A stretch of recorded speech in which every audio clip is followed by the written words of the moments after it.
Welcome to the Lee Summit Rundown. I'm Laura Ingeman. As winter approaches, city snow crews are getting prepared. Let's take a closer look at how they get ready for snow.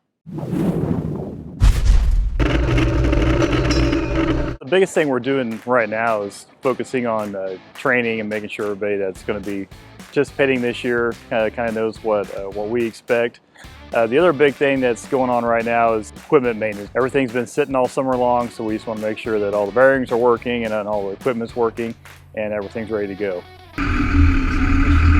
Just held our annual snow rodeo back in September. We get our drivers from all over the city, so obviously the public works operations personnel are involved in the snow removal, but we also ask for employees from other departments. And then coming up in November, we'll be doing a dry run just so we can get all the equipment out, get everything fired up, so we know everything's going to work correctly.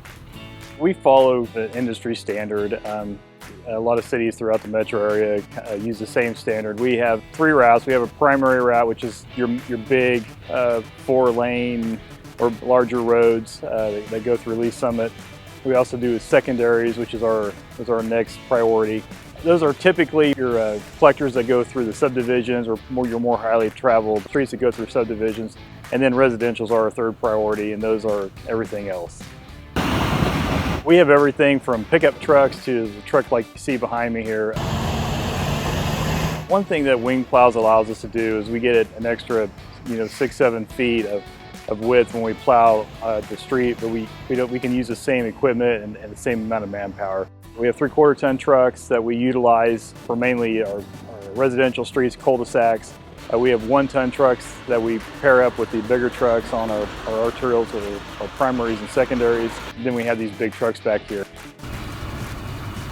We use a number of products to pre-treat and treat roads during winter weather. One of them is, a lot of folks have heard of salt brine. It's just a saltwater solution that we mix up. We can spray on the road ahead of the storm. It dries, and then when the snow falls, it reactivates it. And it kind of gives us a little barrier between the pavement and the ice. We also use just regular rock salt that we spread on the roads, usually before or during the storm. And then there's other chemicals that we also will spray on the salt, such as beet juice or calcium chloride. We have 2 salt domes. Each salt dome holds 3,000 tons of salt.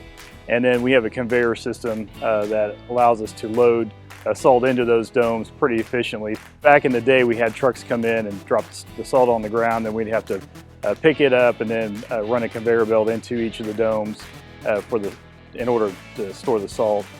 Now we have a pit system, so the truck just backs up to the pit, dumps it into the conveyor, and then the conveyor just feeds the domes. The other thing is our brine system. We can store 20,000 gallons of salt brine, along with the other chemicals that I mentioned earlier.